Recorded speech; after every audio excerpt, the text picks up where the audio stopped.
Je retourne à la paix. Je retourne à la paix. Je déclenche une tempête. Je retourne à la paix. Pas devant les enfants.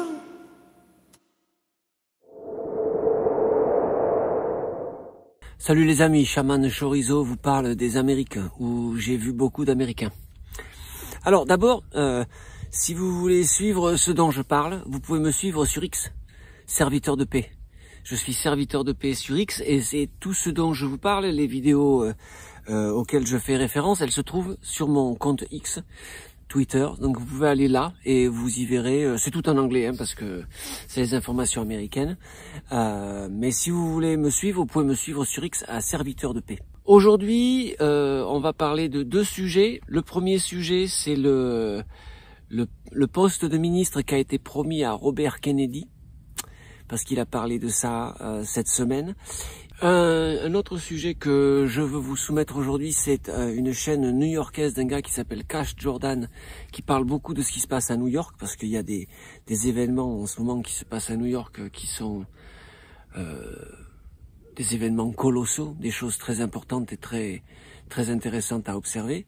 Et puis on va parler de la politique légère de notre ami Kamala, qui hier est allé parler de ce qu'elle compte faire pour aider les hommes noirs américains, parce qu'ils sont en train de perdre le vote noir américain des hommes, les démocrates, et ça les inquiète, parce que s'ils perdent ce vote-là, ils risquent de perdre les élections un peu partout.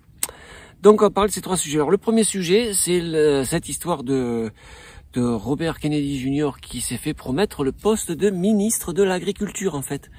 Et c'est très intéressant, il a fait cette petite vidéo qui dure 2 minutes, je pense même que vous pouvez activer la traduction pour voir exactement ce qu'il dit, mais c'est très intéressant, c'est un sujet qui me tient à cœur, parce que je pense vraiment, et je le disais déjà pendant la période des Canaries là en France, que l'idée c'est de...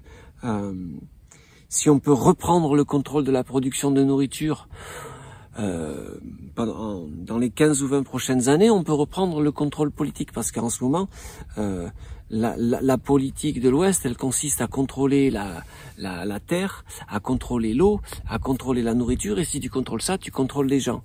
Et donc, tu peux pas vraiment reprendre le contrôle de l'immobilier, parce que ça c'est contrôlé par les gens super riches. Tu peux pas reprendre le contrôle de l'eau, parce que ça aussi c'est contrôlé par des institutions qui sont beaucoup plus puissante que nous le sommes, nous les pauvres. Et de la même manière, tu ne peux pas prendre le contrôle de l'énergie, parce que l'énergie c'est contrôlé par les gens qui contrôlent le monde. Par contre, la production de nourriture, de faire du poulet organique et de mettre une vache dans ton jardin, ça tu peux le faire. Et donc de reprendre le contrôle de la production de nourriture, c'est très important.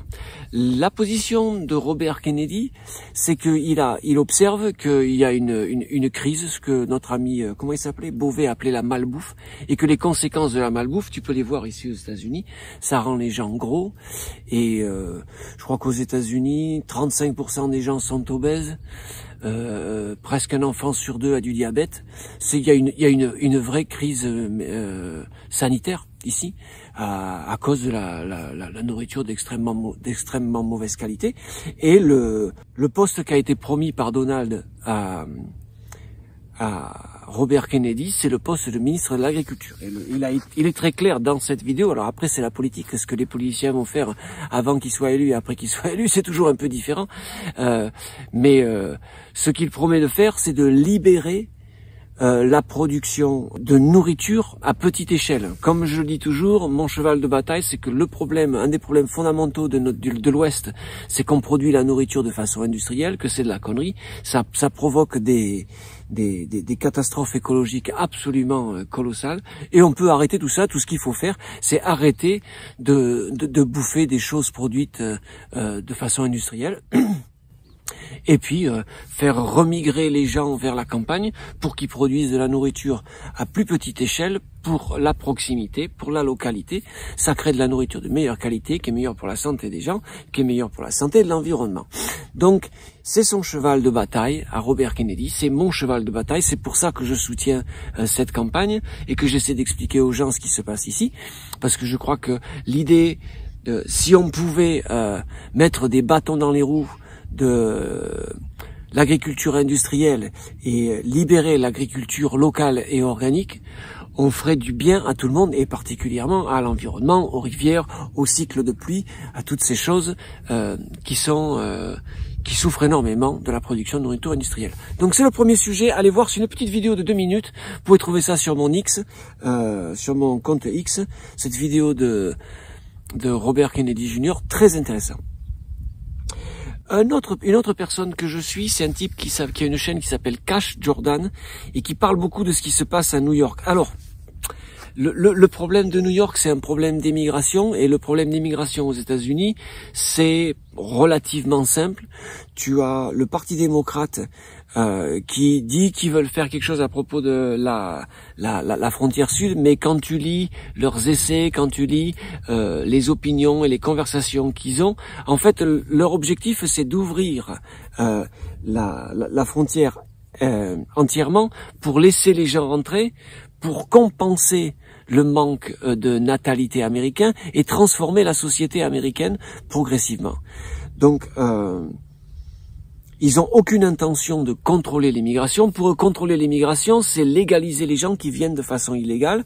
Et la réalité politique de ça, c'est que les gens qui sont soutenus par le gouvernement américain pour venir ici, généralement, ça devient des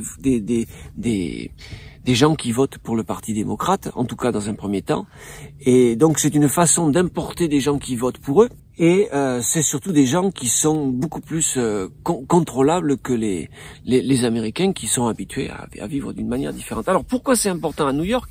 Eh bien New York c'est important parce que la population de New York dans les 4 dernières années, elle a augmenté de 200 000 personnes. 200 000 personnes, c'est énorme. La ville de New York, la ville de Chicago, la ville de Denver sont des villes qu'on appelle des villes sanctuaires. C'est-à-dire ce sont des villes où il n'y a pas de règles contre les immigrés illégaux. Et que si tu es un immigré qui est venu de façon illégale aux États-Unis, rien ne peut t'arriver dans ces villes. Ce sont des villes considérées sanctuaires. Tu ne peux pas être arrêté parce que tu n'as pas de papier. Tu ne peux pas être déporté parce que tu n'as pas de papier. Donc, ce sont des zones où il y a énormément de gens. Alors, il y a eu une controverse un peu plus tôt dans l'année parce que les gens...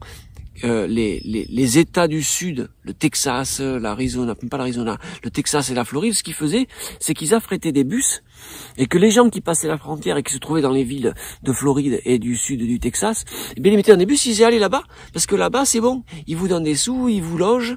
Et ce qu'ils ont fait, c'est que les gens des États du Sud, ils ont fait migrer les émigrés du Texas et de la Floride vers les villes sanctuaires, c'est-à-dire vers Denver, vers Chicago et vers New York. Le problème, c'est qu'il y a énormément de gens qui passent la frontière tous les jours et que quand tu mets ces gens-là dans des bus et que tu les envoies à New York, tu peux changer la population de New York de façon extrêmement large et très vite. Donc ce qui se passe à New York, c'est que la population elle a augmenté de 200 000 personnes, mais ce sont tous des émigrés illégaux. Donc c'est vrai, c'est un vrai problème. Il y a énormément de criminalité, il y a énormément. New York en ce moment, c'est une ville qui est au bord de la catastrophe, au bord de la guerre civile. Et je vous invite à regarder ces vidéos de ce youtubeur qui s'appelle Cash Jordan parce qu'il parle de ça très bien et je pense que c'est quelque chose d'intéressant à observer. Il y a un vrai problème avec les villes sanctuaires. La population migratoire qui était aux États-Unis, elle se répartissait, mais elle était essentiellement concentrée ici, dans le sud de la Californie et au Texas. Et aujourd'hui, cette population, elle est dispatchée dans les villes sanctuaires. C'est un vrai problème pour les États-Unis. Les villes sanctuaires sont généralement des villes contrôlées par les démocrates qui votent à 95% démocrates. Des étrangers dans ces villes, ça crée une vraie tension sociale qui a amené le sujet de l'immigration au premier plan. Jusqu'il y a 4 ans, l'immigration, c'est vous êtes les méchants racistes de droite qui ne veulent pas les émigrer parce que vous êtes des racistes, vous voulez que le pays soit blanc. On nous disait ça et puis d'un seul coup tu réalises que en fait c'est beaucoup plus compliqué que ça. C'est pas une histoire de blanc. L'immigration, ça ça affecte particulièrement les populations minoritaires aux États-Unis. Les gens qui souffrent le plus d'immigration ici, ce sont les Noirs, parce que c'est là que se retrouvent les populations immigrées dans les zones les plus désavantagées. Et généralement, ce sont des zones noires ici aux États-Unis. Et donc, ça aide pas du tout. Ça importe des gangs. Enfin, je vous invite à regarder les vidéos de Cash Jordan. Vous pouvez activer la traduction si vous ne comprenez pas l'anglais. Ça pourra vous aider. Une des raisons pour lesquelles les hommes noirs américains quittent le Parti démocrate, c'est parce qu'il y a un vrai problème de migration ici aux États-Unis. Et il y a un vrai mensonge des démocrates qui disent non, on veut réguler, mais la régulation qu'ils veulent faire, c'est la légitimation de tous les gens qui arrivent et l'ouverture de la frontière. Parce que bon, c'est les gens qui veulent créer une zone nord-américaine qui n'est pas l'Amérique, mais qui est la zone nord-américaine. C'est le programme du World Economic Forum. C'est la zone Europe, la zone Amérique, tu vois, mais il n'y a plus l'idée de nations indépendantes avec leur culture. Ils ont l'objectif d'annihiler ça. Donc, là, il y a des réactions, et parmi les gens qui résistent contre ça, il y a les hommes noirs américains qui se tournent tous vers Donald. Et c'est intéressant parce que la Kamala, elle a dit mais je vais vous faire des prêts. Alors elle a promis des prêts non remboursables. Elle promet si t'es un noir américain, elle va te donner $25,000 que tu n'as pas à rembourser. C'est un cadeau en fait pour monter un business. Si tu dis voilà je monte un business, j'ai besoin de 25,000, ils vont te le prêter mais pas t'obliger à rembourser. Et puis ils vont légaliser le cannabis. Enfin c'est profondément raciste à mon avis. Tu vois, c'est une vision des Noirs américains qui est complètement à côté de la plaque. L'idée que tu peux convaincre les Noirs américains de voter pour toi en leur donnant un peu d'argent et en légalisant l'herbe, c'est profondément raciste. N'oubliez pas de manger du jambon, du saucisson et du bacon, parce que c'est bon pour vous. Bacon, et c'est la médecine la meilleure du monde. N'essayez pas ayahuasca, essayez de manger du saucisson, c'est meilleur pour toi. Et puis, il y a une petite chanson là, après ça. Allez, à demain les amis. Ceci est une chanson écrite à la gloire des hommes politiques. Elle s'intitule « L'odeur des gens honnêtes ». Le gouvernement ne ment jamais. Le gouvernement ne ment jamais. Et si tu crois pas à la version qu'on te donne à la télé, et si tu crois pas la version qu'on t'a donnée à l'école, c'est parce que t'es un con. Plotiste, c'est parce que t'es un con.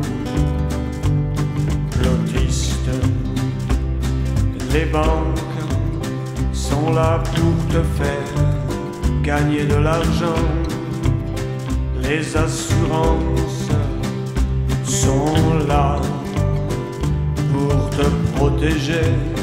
Et si tu crois pas à la version qu'on t'a donnée à l'école, et si tu crois pas à la version des universités, c'est parce que t'es un con. Plotiste, c'est parce que t'es un con. Plotiste, le gouvernement ne ment jamais. Le président, c'est le plus intelligent. Et si tu crois pas la version que t'a donné ton curé, et si tu crois pas la version qu'on n'arrête pas de te répéter.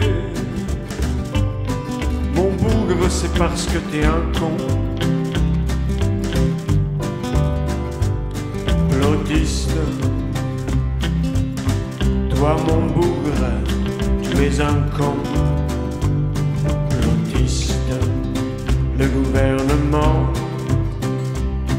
ne ment jamais, jamais. Le gouvernement ne ment jamais. Et si tu crois pas cette version-là, qu'est-ce qui va pas avec toi? Et si tu crois pas cette version-là, je sais pourquoi. C'est parce que t'es un con. L'autiste, parce que